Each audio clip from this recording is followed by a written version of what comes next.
kita. Berteman dengan orang yang baik juga sangat berpengaruh dalam kehidupan kita. Itulah Nabi menegaskan al-mar'u ala dini khalilihi. Seseorang itu bagaimana agama saudaranya. Kalau agama saudaranya baik, dia ikut baik. Kalau seandainya rusak, dia pun ikut rusak. Kata Tarfah ibn al-Abdi, fa'innal qarina bil muqarini muqtarin. Kawan satu dengan kawan yang lainnya akan saling mensifati, saling mengikuti. Ketika Habib Umar Al-Jailani, mufti mazhab Syafi'i di Makkah, menjelaskan kitab Simtul Iqyan, kata beliau, fa inna sohbatas salihin tu'athiru kathiran fi nufusikum. Berteman dengan orang saleh berpengaruh besar pada diri kalian.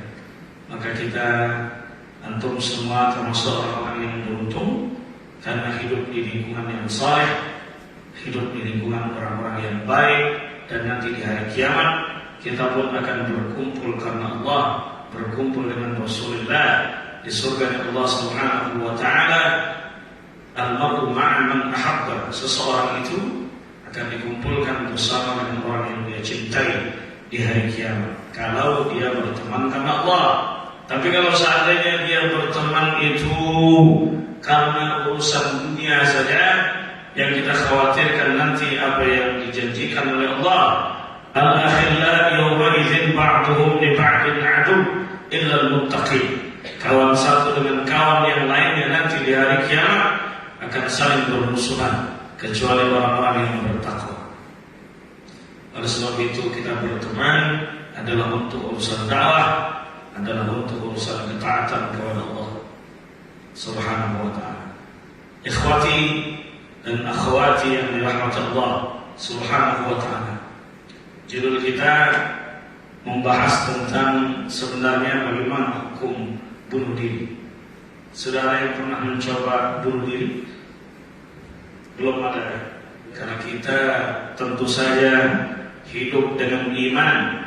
Orang yang bunuh diri menunjukkan bahwa dia tidak beriman. Karena kalau orang yang beriman, dia tahu bahwa hakikat hidup ini tidak lain adalah untuk ibadah kepada Allah. Wa ma khalaqtul jinna wal insa illa liya'budun. Tidaklah aku diciptakan di muka bumi, tidaklah Allah menciptakan manusia di muka bumi ini kecuali hanya untuk beribadah kepada Allah Subhanahu wa ta'ala. Dan itu orientasi ciptakan hamba. Dalam hidup ini kita tak tahu bentuk pahala. Karena kalau seandainya kita tahu bentuk pahala, tak akan ada lagi orang-orang yang menimbun harta. Semua dia sedekahkan. Karena pahala itu nampak. Allah tidak beritahu bentuk dosa. Kalau Allah beritahu bentuk dosa, mana ada lagi orang-orang yang dugem di MP. Tak macam-macam sekarang tuh bentuk-bentuk hiburan-hiburan yang menjerumuskan kepada kemaksiatan.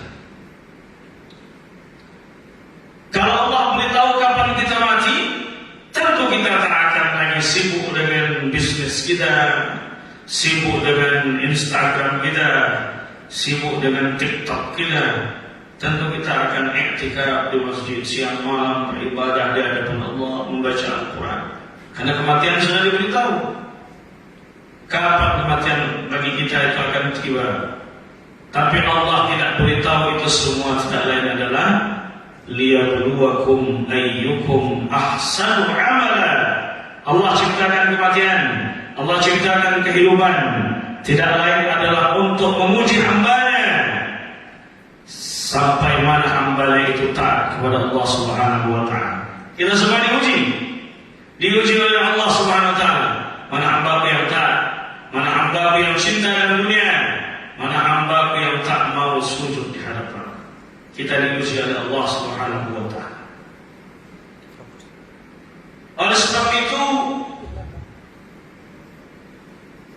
hidup ini bisa tenang, hidup ini bisa selamat, tidak lain adalah ketika orang berpegang teguh terhadap petunjuk dari Allah Subhanahu wa Ta'ala.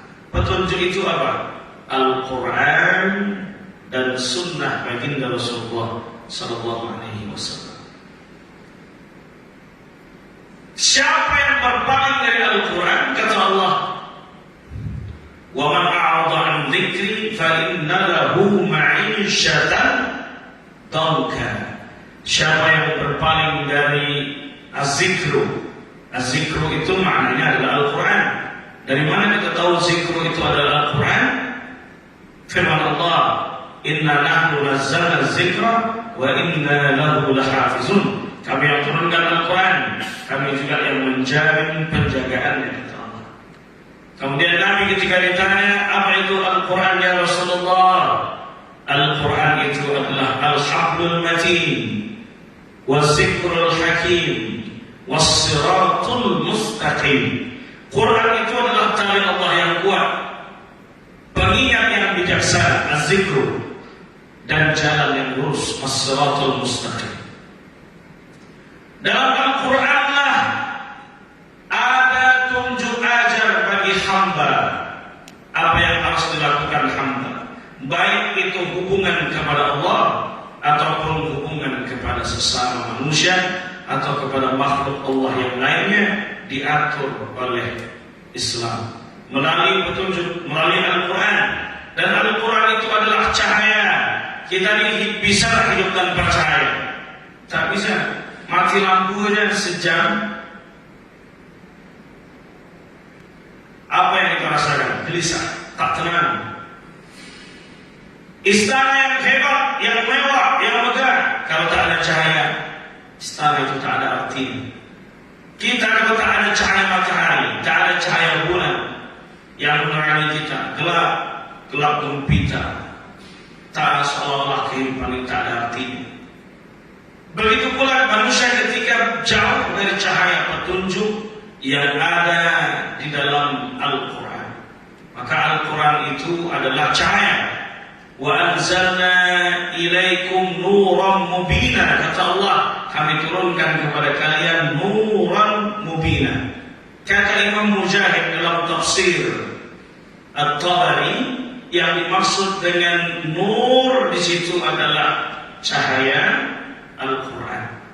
Al-Quran yang kasih petunjuk. Kita tak boleh durhaka kepada orang tua. Quran memberikan petunjuk. Wa qadha rabbuka alla ta'budu illa iyyah wa bil walidayni ihsana imma yablughanna 'indaka al-kibara ahaduhuma aw kilahuma fala taqul lahumā uff wa la tanharhumā wa qul lahumā qawlan karīmā. Kalau orang tua Allah telah menetapkan jangan menyekutukan dia dan beribadahlah kepada dia serta berbuat baiklah kepada orang tua. Kalau mereka sudah dalam kondisi lemah, kondisi tua, jangan kalian berkata dengan perkataan atau segala macam bentuk gestur yang mengarah kepada kedurhakaan. Tak boleh, haram. Berkatalah kepada keduanya dengan perkataan yang baik. Al-Quran juga mengajarkan untuk kita senantiasa menegakkan amar ma'ruf nahi munkar. Al-Quran juga mengajarkan untuk kita jangan sampai mencela satu sama lain. Al-Quran juga mengajarkan jangan sampai kita menggunjing, mencari aib orang lain lalu kita sebarkan, karena itu sama seperti orang yang makan bangkai saudaranya. Ayuhibbu ahadukum an ya'kula lahma akhihi maitan fakarihtumuh. Sedangkan kalian benci makan bangkai saudara kalian. Al-Quran mengajarkan bahwa jangan kalian membunuh satu nyawa, sebab membunuh satu nyawa faka'annama qatala an-nasa jami'a, maka seolah-olah dia telah membunuh manusia seluruh yang ada di bumi Allah ini. Dan siapa yang menghidupkan manusia faka'annama ahyan nasa jami'a, seolah-olah dia menghidupkan orang, manusia seluruh yang ada di muka bumi Allah ini. Maka dalam maqasid syariah itu, di antara yang perlu dijaga itu adalah menjaga wibawa, menjaga kehormatan, menjaga harta benda, menjaga harta tidak boleh dibuang, dibakar, walaupun itu harta yang haram.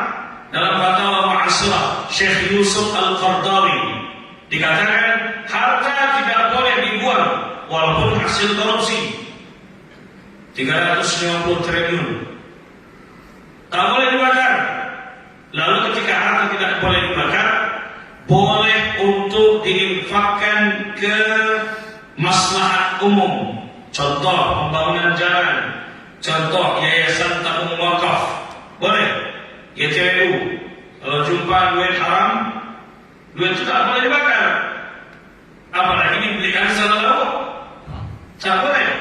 Duit itu dipakai untuk urusan maslahat umat, boleh. Jadi kalau seandainya kita makan sesuatu yang haram, itulah yang menyebabkan doa tidak diijabah, itulah yang menyebabkan gobal. 10 kali guru menerangkan pun tak akan paham dia. Nasiyatin kadhibatin khati'ah, apa yang dia makan menjadi segumpal darah, menjadi segumpal daging dipompa ke kepala, maka dia menjadi gobal, menjadi nakal, doa tak akan diijabah. Sebab Allah mata'amuhu haram, wa masyarabuhu haram, wa malbasuhu haram, wa ghuzziya bil haram, fa anna yustajab lah. Makanannya haram, minumannya haram, pakaiannya haram, disuapkan segala sesuatu yang haram. Bagaimana mungkin doa akan diijabah di sisi Allah Subhanahu wa ta'ala? Wala ta'kulu amwalakum bainakum bil batil. Kemudian illa an takuna tijaratan an taradin minkum wala taqtulu anfusakum. Itu dalil bahwa Allah Subhanahu wa ta'ala mengharamkan membunuh diri kalian sendiri. Tak boleh membunuh diri sendiri. Wala tulqu bi'aidikum ila tahlukah. Jangan campakkan diri kalian kepada kerusakan dengan tangan kalian sendiri. Ayat ini pun dipakai oleh para ulama mengharamkan rokok. Sebab rokok yang dihisap itu bisa merusak diri kita dengan tangan kita. Maka merokok itu hukumnya haram. Di Mesir, di Makkah, di Saudi Arabia hukum merokok itu haram. Di Indonesia haram bagi ibu hamil. Bagi yang tak hamil makruh. Bagi Nahdlatul Ulama rokok makruh. Bagi Muhammadiyah haram. Apa yang menyebabkan ikhtilaf? Kalau seandainya rokok itu adalah sesuatu yang haram, orang yang sering jatuh pada keharaman tidak boleh, maka dia akan menjadi orang fasik. Orang fasik tidak boleh menjadi wali nikah, tidak boleh menjadi saksi nikah. Berarti pernikahannya tidak sah. Berarti kalau dia menikahkan anaknya, anak yang berzina. La nikaha illa biwaliyin wa syahidai adlin. Tak sah nikah seseorang itu kecuali dengan wali dan 2 saksi yang adil. Jadi kalau orang jatuh kepada keharaman, otomatis dia menjadi orang yang fasik. Orang fasik tak boleh menjadi saksi dan wali nikah. Yang dimaksud dengan adil, kata Dr. Hisham Kamil Hamid Musa Asy-Syafi'i, salah satu ulama mazhab Syafi'i yang ada di Al-Azhar dan masih hidup, beliau termasuk pakar mazhab Syafi'i. Apa kata beliau? Yang dimaksud dengan adil itu orang yang tidak bermaksiat secara terang-terangan, tak ditunjukkan maksiatnya secara terang-terangan. Tapi kalau seandainya secara diam-diam maksiatnya, maka itu masih boleh menjadi saksi. Karena Allah yang tahu dengan sesuatu yang dirahasiakan. Wallahu yatawalla bis-sarair. Allah yang tahu sesuatu yang dirahasiakan. Kita tak tahu. Tapi kalau dia tunjukkan dia menjadi online terang-terangan, lalu dia ada di sini, tak ada insyaallah. Lalu dia meninggalkan sholat secara terang-terangan, lalu dia menjual minuman keras secara terang-terangan, ini tak boleh untuk menjadi wali. Tapi kalau seandainya dia bermaksiat secara diam-diam, ini masih sah untuk menjadi wali. Karena yang dimaksud dengan adil adalah orang yang tidak bermaksiat secara terang-terangan. Di antara maqasid syariah itu, kawan-kawan mungkin sudah belajar di kampus, sudah belajar dulu mungkin di sekolah, di madrasah aliyah, atau pernah membaca lah. Kalau seandainya yang SMA dulu mungkin pernah membaca artikel dan sebagainya. Di situ ada di antara maqasid syariah itu menjaga nyawa, hifdzun nafs, menjaga nyawa. Nyawa ini tidak boleh ditumpahkan sembarangan. Nyawa ini tidak boleh dihilangkan sembarangan kecuali dengan cara yang hak. Cara yang hak itu seperti apa? Hudud, hukum Allah yang ditegakkan, qisas. Walakum fil qisasi hayatun ya ulil albab. Bahwa dalam qisas itu ada kehidupan bagi kalian orang-orang yang berfikir. Dalam ilmu balaghah ini dinamakan dengan ijaz. Ijaz itu apa? Kalamu qalil ma'nahu katsir. Perkataannya singkat saja, ucapan Allah, firman Allah singkat, tapi maknanya luas. Bahwa kenapa ada kehidupan? Karena dengan adanya qisas, al-qatlu bil qatli, siapa yang membunuh mesti harus dibunuh. Maka orang tidak berani membunuh, orang tidak berani menumpahkan nyawa, orang tidak berani mencuri. Sebab kalau mencuri dia akan dipotong tangannya. Di mana tangan yang dipotong?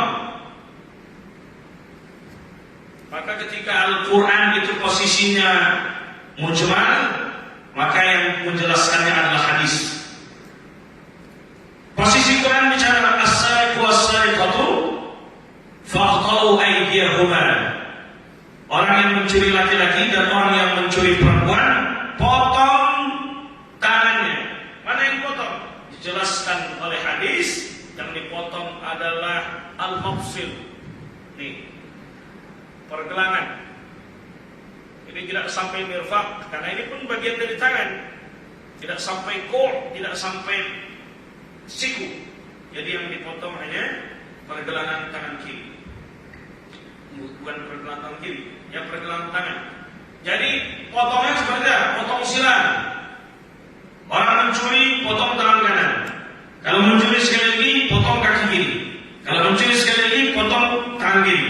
Kalau mencuri sekali lagi, baru potong kaki kanan.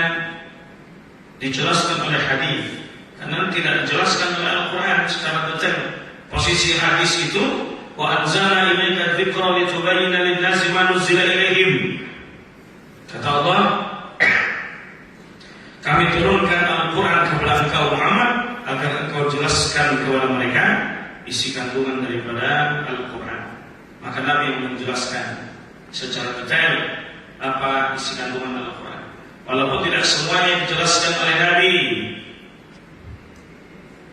Kalau dijelaskan semua oleh Nabi, maka tidak perlu lagi adanya tafsir dari para ulama. Dalam kaidah tafsir, kalau Nabi sudah menafsirkan, maka kita tawakuf, tak boleh menafsirkan. Contoh, ketika Nabi menafsirkan ghairil maghdubi 'alaihim waladdallin, amin. Al-maghdub artinya apa? Al-Yahud, Yahudi. Orang yang terlaknat itu adalah Yahudi. Sedangkan ad-dallin adalah an-Nasara. Itu Nabi yang menafsirkan. Maka kalau sudah ditafsirkan Nabi, tidak perlu lagi kita tafsirkan. Tapi karena tidak ditafsirkan oleh Nabi semua, sebab dulu sahabat itu mengerti betul apa yang tersurat dan tersirat. Jadi tidak semuanya dikaji oleh sahabat, karena mereka zaut Arabinya tinggi, bahasa Quran mereka tinggi, bahasa Arab mereka, sastra mereka tinggi. Jadi mereka tidak semua menanyakan kepada Rasulullah.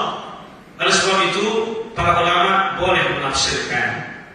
Wa ma ya'lamu ta'wilahu illallah. Tak ada yang tahu ta'wil itu kecuali Allah. Wal rasikhuna fil ilmi, dan para ulama. Artinya para ulama punya legalitas dalam ta'wil, dalam menafsirkan. Dalilnya Nabi pernah mendoakan Abdullah bin Abbas dengan doa khusus, Allahumma faqihu fid din wa 'allimhu ta'wil. Ya Allah, pahamkan Abdullah bin Abbas, sepupu Rasulullah ini, tentang agama dan ajarkan dia takwil. Maka kita boleh mentakwil. Orang yang punya kapasitas, para ulama tentunya boleh untuk mentakwilkan ayat-ayat yang ada dalam Al-Quran, khususnya ayat-ayat yang mutasyabih. Kemudian Allah berfirman di dalam Al-Quran bahwasanya qul ya ibadi, katakanlah wahai hambaku, alladzina asrafu ala anfusihim, yang mereka telah melampaui batas, telah melakukan dosa, telah melakukan kesalahan, telah melupakan Allah. La taqnatu min rahmatillah, janganlah kalian berputus asa dalam memperoleh rahmat Allah Subhanahu wa ta'ala. Rahmat Allah ini amat sangat luas. Kalau kita tahu bahwa nikmat dan rahmat Allah itu senantiasa bersamai kita. Berapa banyak dosa yang kita lakukan, berapa banyak nikmat yang kita kufuri, tapi apakah Allah langsung menurunkan azab? Tidak. Itu bukti rahmat Allah senantiasa menolong kita. Kalau ditinjau dalam qawaid lughawiyah, la in syakartum la azidannakum wa la in kafartum inna azabi lasyadid. Sesungguhnya kalau kalian bersyukur atas nikmatku, la azidannakum, pasti langsung akan aku tambah. Lam di situ lam taukid al-mufaja'ah, artinya nikmat Allah akan langsung ditambah, langsung diturunkan dalam bentuk keberkahan-keberkahan. Tapi ketika Allah bicara tentang nikmat yang dikufuri, inna azabi lasyadid, inna situ nun taukid al-khabariyah. Allah akan memberitahu, wahai hambaku, kalau engkau tidak bersyukuri nikmatku, maka sesungguhnya azabku amat sangat pedih. Tidak langsung diturunkan azab oleh Allah Subhanahu wa ta'ala. Itu bukti bahwa rahmat Allah, nikmatnya sangat besar kepada kita. Jangan sampai kita mengira nikmat itu hanya sekedar uang, harta, sehingga ketika kita tidak diberikan harta oleh Allah, kita tak mau bersyukur. Nikmat itu ada nikmat iman, ada nikmat Islam, ada nikmat hidayah, ada nikmat ampunan, ada nikmat kita bisa sujud di hadapan Allah, ada nikmat kita bisa melangkahkan kaki ke rumah Allah, ada nikmat ditutup segala aib kita di hadapan manusia, ada nikmat kita diberikan orang tua yang masih lengkap, ada nikmat kita diberikan buah-buahan, air yang berkecukupan, listrik, internet yang jalan terus. Tengok di Gaza, semua sudah diputus oleh Israel. Ada nikmat kita diberikan rasa aman. Tidak seperti di zaman Sayyidina Rasulullah, para sahabat harus disiksa ketika mereka berislam. Demikian dengan Bilal bin Abi Rabah. Bilal bin Abi Rabah sama tuannya dibawa ke padang pasir, digulingkan dia, dibaringkan di atas pasir yang panas, diletakkan di atas perutnya batu yang sudah dibakar, untuk dia mengatakan bahwa tinggalkan Islam, aku meninggalkan Islam, aku murtad. Iklan baru sembuh dari neraka.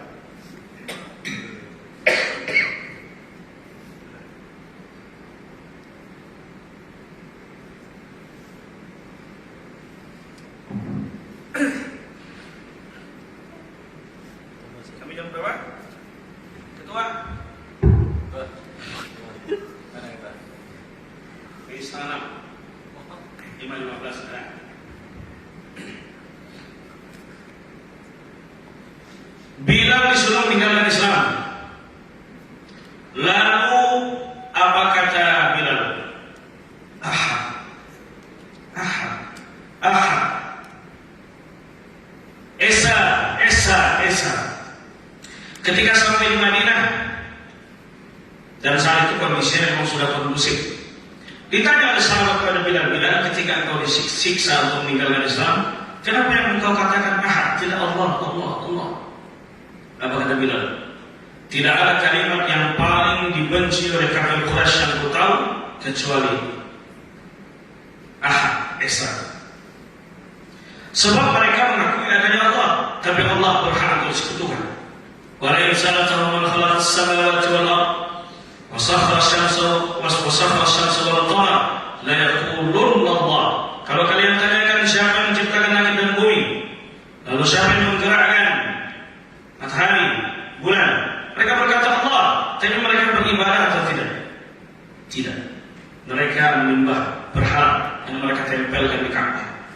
Mereka iman kepada Allah, tapi mereka meyakini Allah berhak untuk disekutukan. Dulu demikian keluarga Yasir, bapak daripada Yasir meninggal dunia, ibunya demikian juga. Apa? Untuk meninggalkan Islam. Nabi hanya berpesan, sabran ya ala Yasir, fa inna maw'idakumul jannah. Bersabarlah baik keluarga Yasir, sesungguhnya janji bagi kalian dari Allah adalah surga. Sebab mereka sabar di hadapan Allah.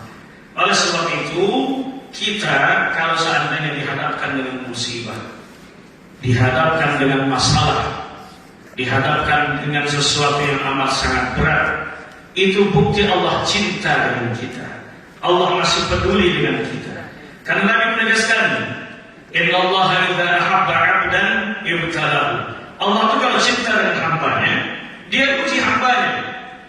Ketika dia lulus dari ujian, naik derajatnya sebagai hamba yang dicintai oleh Allah Subhanahu wa ta'ala. Bagaimana kalau seandainya Allah tidak lagi memperhatikan kita, Allah tidak lagi menurunkan rahmat-Nya kepada kita, sehingga kita semakin jauh dari Allah Subhanahu wa ta'ala. Kita ingin dekat dengan Allah, kita ingin merasa Allah itu senantiasa membersamai kita.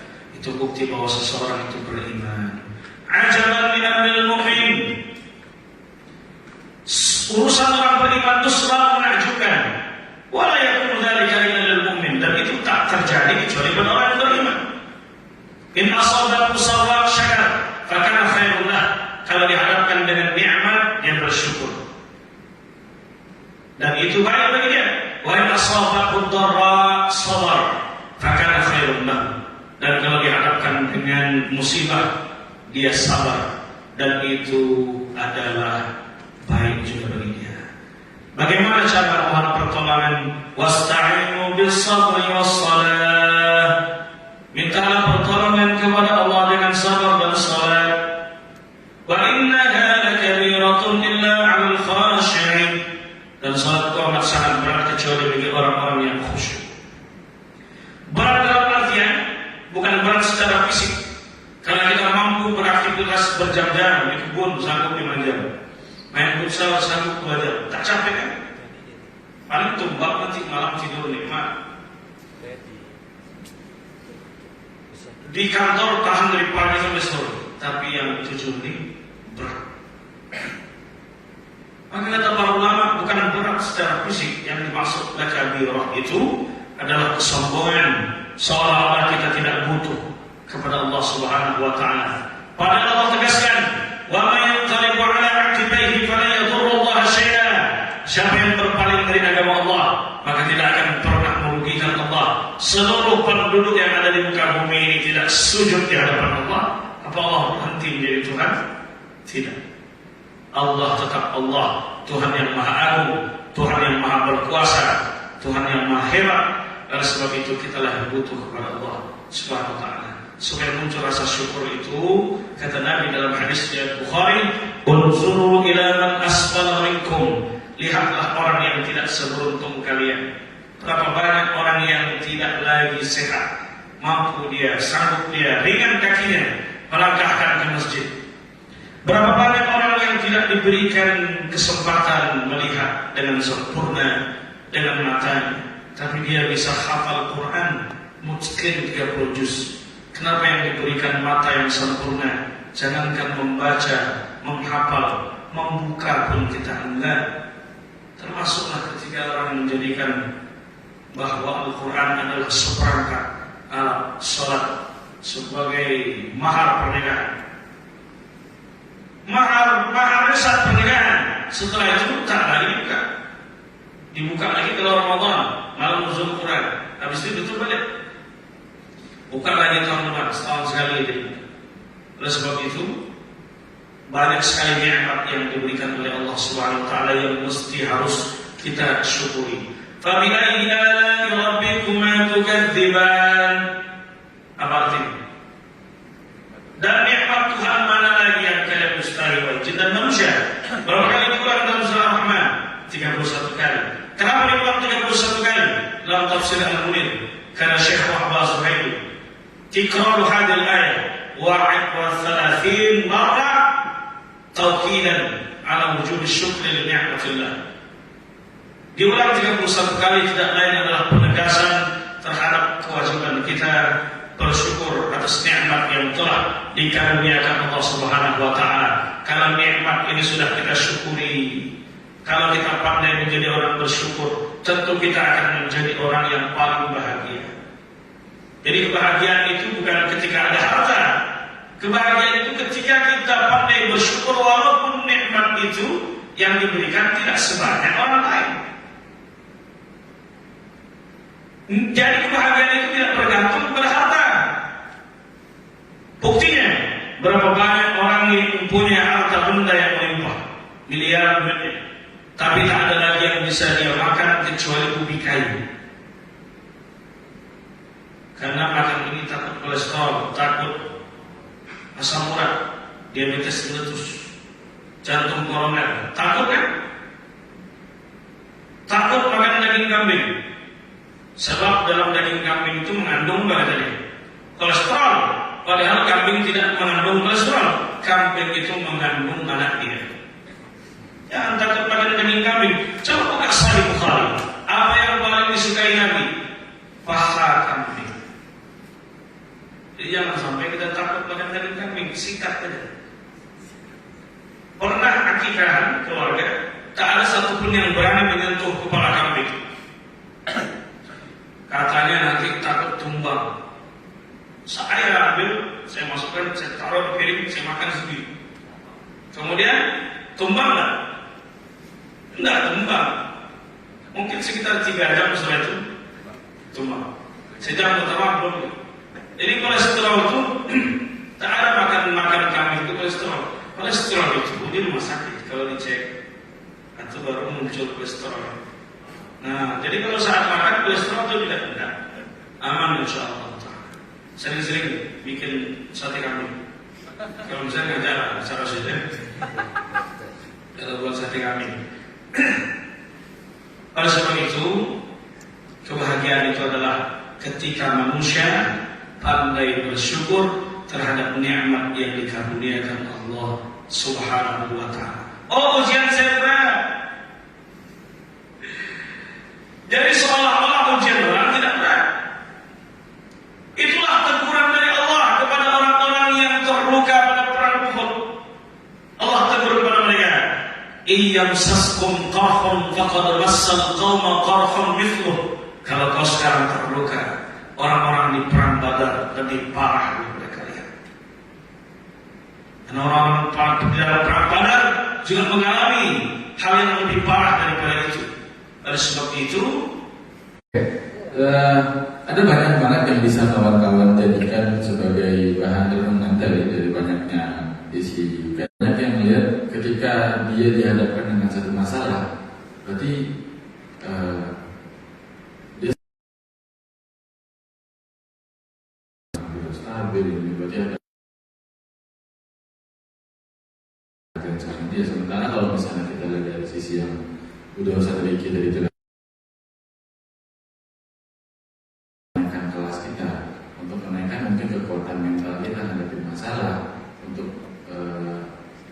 naikkan rasa percaya diri kita bahwasanya masalah itu kecil tapi kita punya Allah, betul kan? Nah, jadi kayak gitu kawan-kawan semuanya. Jadi ada banyak banget. Mungkin nanti di kawan-kawan ada yang mau ditanyakan atau mungkin dari anak segitu mungkin ada pertanyaan saja. Jadi kawan-kawan dulu ada yang pertanyakan silakan. Kawan-kawan Ikhwan. Siapa yang main judi slot tuh?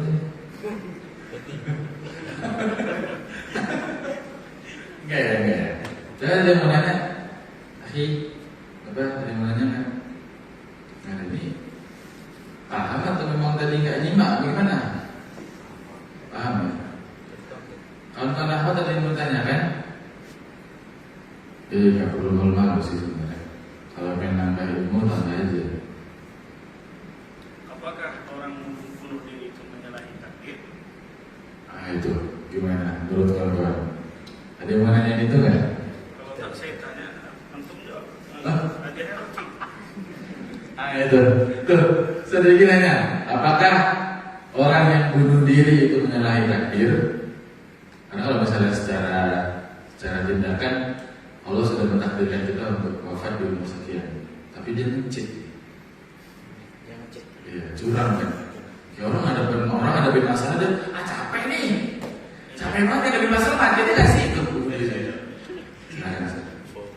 Jadi saya bertanya saya mudah.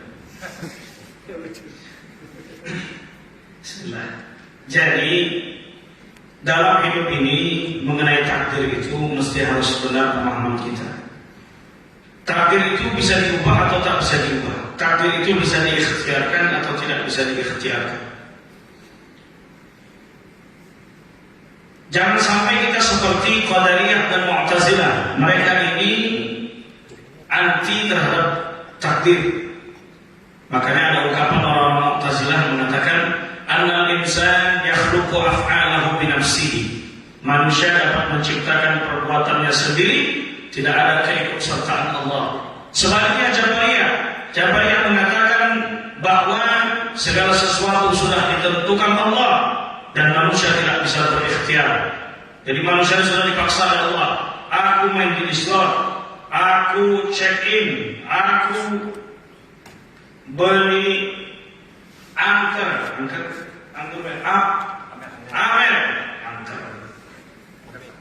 asal mereknya di dekat pasar bawah. Ini sudah ketentuan Allah. Ini kata Jabariyah. Maka yang benar itu akidah yang disampaikan oleh Imam Abu Hasan Al-Asy'ari, al-fa'il wal insan muktasab, bahwa pelaku utama yang menentukan segala sesuatu itu adalah Allah, tapi manusia diberikan kesempatan untuk berikhtiar. Kita dihadapkan dengan taat atau maksiat, bisa milih atau tak bisa milih? Bisa milih. Kalaupun ditentukan kita di Lauhul Mahfuz 50.000 tahun sebelum penciptaan langit dan bumi, dalam hadis Inna Allah kataba maqadirul khalaiq qabla an yakhluqas samawati wal ardh, menuliskan takdir kita 50.000 tahun sebelum penciptaan langit dan bumi. Di sana dituliskan takdir jodoh, kemudian tak jodoh, kemudian kematian, kemudian rezeki, amal baik dan amal buruk kita ketika hidup di dunia itu sudah dituliskan. Tapi sekali lagi manusia diberikan kesempatan untuk berikhtiar. Kalau kita akan menjadi orang miskin.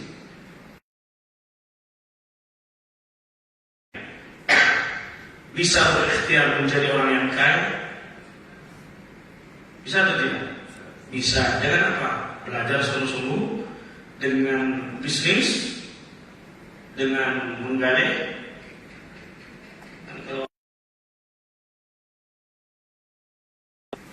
Apa lagi? Punya kebun sawit sejauh mata memandang. Itu bentuk ikhtiar kita, merubah apa yang sudah ditetapkan oleh Allah Subhanahu wa Ta'ala. Kalau yang ditetapkan jodoh saya mungkin di Lauhul Mahfuz aman dan menumpuk, lalu perlu saya ketika hidup di dunia mencintai perempuan yang saya idamkan? Bisa tak kita mengubah takdir? Bisa. Bisa tak kita mengubah takdir umur kita? Walaupun sudah ditetapkan wafat di usia 35 tahun, bisa tak diubah menjadi 65 tahun? Bisa. Harus yakin. Kenapa? Kalau tak bisa diubah, kenapa mendoakan orang yang sedang ulang tahun semoga panjang umur? Kalau seandainya takdir itu tak bisa diubah. Apa di antara dalil takdir bisa diubah? Dalil silaturahim. Man ahabba an yusallallahu fi rizqihi wa yusalahu fi atharihi falyasil rahimahu. Siapa yang mau luas rezekinya, panjang umurnya di akhir kematian, maka hendaknya dia silaturahim. Banyak kawan, banyak yang ngasih hadiah. Nanti kalau dia wisuda, banyak yang diantarkan makanan, diantarkan bunga. Kalau dia main ke tetangga, dapat air kaleng, ya kan? Sarang burung walet, betul nggak? Iya, kalau dia banyak kawan, silaturahim. Kalau orang banyak kawan, silaturahim, maka nanti banyak orang yang mendoakan kalau dia sakit, banyak orang menjenguk. Kalau dia tulis di Facebook, saya sakit, doakan saya sembuh. Amin, amin, amin. 40 orang. Betul? Tapi kalau semua orang dimusuhi, di kampus kawan dimusuhi, di masjid kawan dimusuhi, tetangga dimusuhi, ada tak orang yang mendoakan panjang umur? Mana ada? Yang orang doakan cepat mati. Betul atau tidak? Silaturahim bisa memanjangkan umur dan mengakhirkan kematian. Itu dalil. Takdir bisa diubah. La yaruddul qada illa doa. Tak ada yang bisa mengubah takdir kecuali doa dan usaha seorang hamba. Tapi ada yang takdir yang tak bisa untuk kita pilih. Rahimahullah menulis kitab Al-Insan Bainal Musayyar wal Mukhayyar.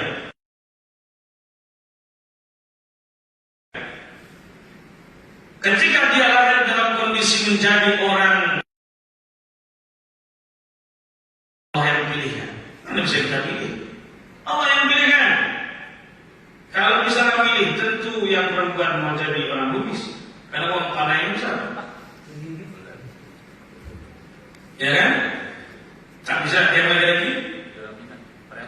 Mau jadi orang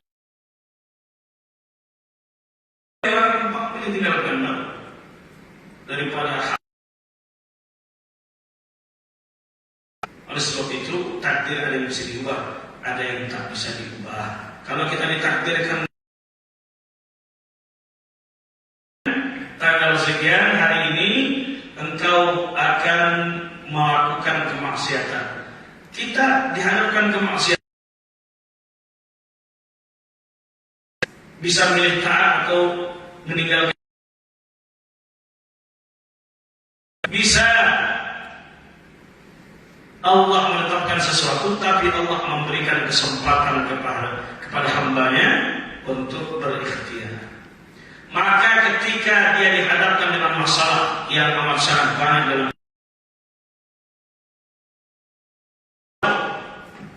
ini masalah terlalu besar, tugas dan dosen terlalu banyak, sakit kepala, hutang banyak, ya kan? Kiri kanan orang membuli, ditanya terus kapan kawin, udahlah. Bisa di depan kita bisa, kita bisa memilih antara memotong tangan, bunuh diri artinya, dengan kita segala urusan kepada Allah, ridha dengan ketetapan Allah, irda bima qassamallah takun aglan nas, ridha dengan ketetapan Allah, maka engkau akan menjadi harta.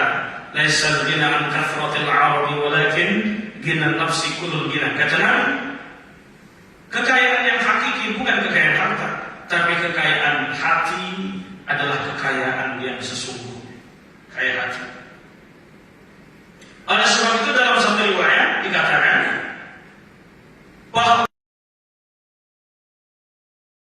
kata Nabi dalam hadis qudsi, hadis riwayat Bukhari, ada seseorang yang dia terlalu banyak masalah, kemudian melakukan dosa, lalu dia lalu dia meninggal dunia, membunuh, artinya Qudsi Allah berkata, "Badarani 'abdi bi nafsihi," hambaku telah mendahului dengan kemauan dia melangkahi keputusanku, kata Allah. Wa haramkan bagi dia surga. Hadis riwayat Bukhari. Itulah kenapa orang yang bunuh diri diharamkan bagi dia surga Allah Subhanahu wa ta'ala, karena dia sudah putus iman dia kepada Allah. Dia tak lagi punya rasa iman kepada Allah. Dia tidak tahu lagi untuk apa dia diciptakan ke muka bumi. Tapi walaupun sudah sekian hebat kita berupaya, tapi apa yang sudah kita ikhtiarkan itu tidak bisa mengubah suatu takdir. Dalam kitab Al-Hikamnya, Sawabiqul Himami, upaya seorang hamba berupaya dengan penuh kegigihan, kesungguhan, tak akan bisa membakar suatu ketetapan Allah, tak akan bisa mengubah suatu ketetapan Allah Subhanahu wa ta'ala. Maka kalau posisinya seperti ini, ridha dengan ketetapan Allah Subhanahu wa ta'ala. Kira-kira sampai di sini mungkin bisa dipahami mengenai takdir. Allah sudah tetapkan kita takdir baik dan takdir buruk, tapi manusia diberikan kesempatan untuk berikhtiar antara dia pilih taat atau dia pilih bermaksiat di hadapan Allah Subhanahu wa ta'ala. Jadi kita pernah izin nanya satu misalnya. Di antara di beberapa kawan-kawan yang menjadi pemuda atau remaja, itu ada beberapa isu kayak mental isu atau apa gitu. Dan yang menjadi spotlightnya adalah ada sebuah kebiasaan atau tindakan yang ketika seseorang atau teman-teman itu ada yang stres. Yang stres ini biasanya sering atau kita bilang yang laki-laki lebih ke merokok. Terus yang biasa di kawan-kawan pemuda-pemudi ini ada tindakan yang lebih kita anggap justru menyiksa diri. Salah satunya adalah bentukannya barcode. Kalau kawan-kawan tahu barcode, bukan tindakan di mana tindakan itu kalau kawan-kawan ada baca atau melihat videonya, dia lebih ke ini tangan nih, terus dia benda tajam kayak silet atau apa tuh digores-gores ke sini, jadi ke tangan jadi berdarah. Nah itu efek sampingnya dia lebih ke pos karena sudah melukai diri sendiri. Nah itu gimana itu?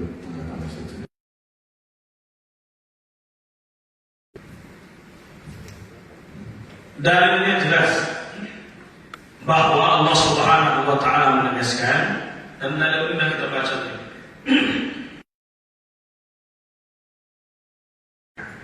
Jangan bawa diri apapun bentuknya, tak boleh kita merusak badan, kemudian melakukan hal-hal yang menjatuhkan kita, membawa kita kepada kerusakan. Kata Nabi SAW, laisa minna man darabal qubur wa syaqqal juyub. Bukan umat kami, kata Nabi, orang-orang yang memukul-mukul dada dan dia dalam kondisi marah, emosi, sedih, mungkin kehilangan hartanya, kehilangan orang yang dia cintai, kehilangan orang yang dia kasihi. Tak boleh merusak badan kita dengan suatu hal yang bisa membuat kita tersiksa.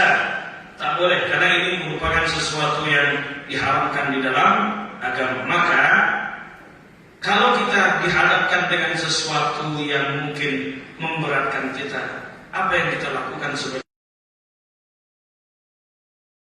Allah Subhanahu wa ta'ala? Dengan apa? Dengan sholat istikharah, dengan sholat hajat, dengan sholat tahajud, dengan sholat duha. Karena bagi orang beriman, doa sila lain selain daripada doa. Ud'uni astajib lakum.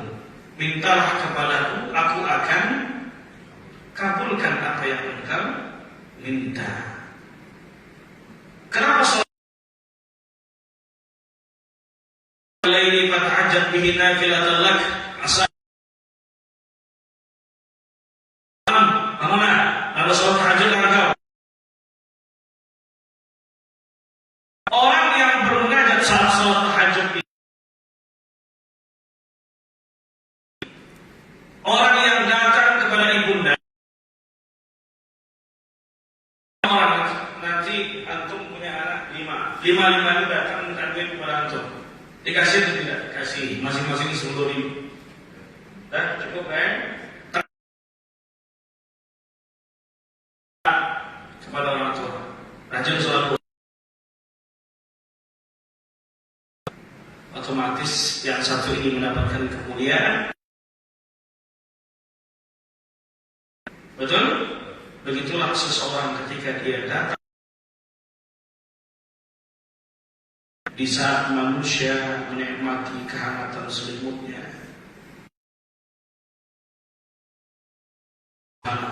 Bagi seorang hamba tidak ada yang paling kuat senjata kita kecuali berdoa, bermunajat di hadapan Allah Subhanahu wa ta'ala, karena pertolongan yang paling besar. Patah hati datang dukun kan yang datang bunga, maka disebut dia dengan orang pintar. Datang orang minta pesugihan supaya kaya, dikasih amplop ke dukun tuh 150. Kalau bisa bikin orang dukun tuh baru kayakan orang. Tapi cita-cita menjadi orang kaya, tapi orang banyak zakat, tentu dia kaya. Terima kasih. Saya rasa kita jumpa sama orang yang di sini. Al-Fatihah. Bismillahirrahmanirrahim. Maliki yaumiddin. Iyyaka na'budu wa iyyaka nasta'in. Ihdinas siratal mustaqim. Siratal ladzina an'amta 'alaihim ghairil maghdubi 'alaihim waladdallin. Amin. Wassalatu wassalamu ala asyrafil anbiya'i wal mursalin.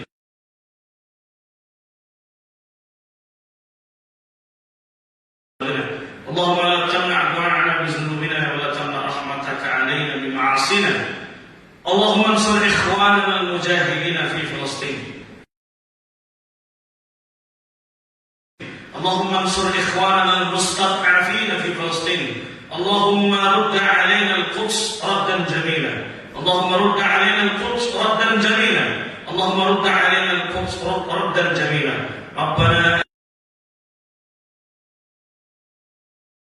وصلى الله على سيدنا محمد وعلى آله وصحبه وسلم والحمد لله رب العالمين. والسلام عليكم ورحمة الله وبركاته. Waalaikumsalam. Dan setelah ini kita tutup. Allahumma wa bihamdika asyhadu an la ilaha illa anta astaghfiruka wa atubu ilaik.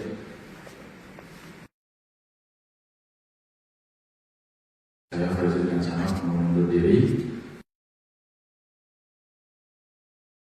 Wabarakatuh.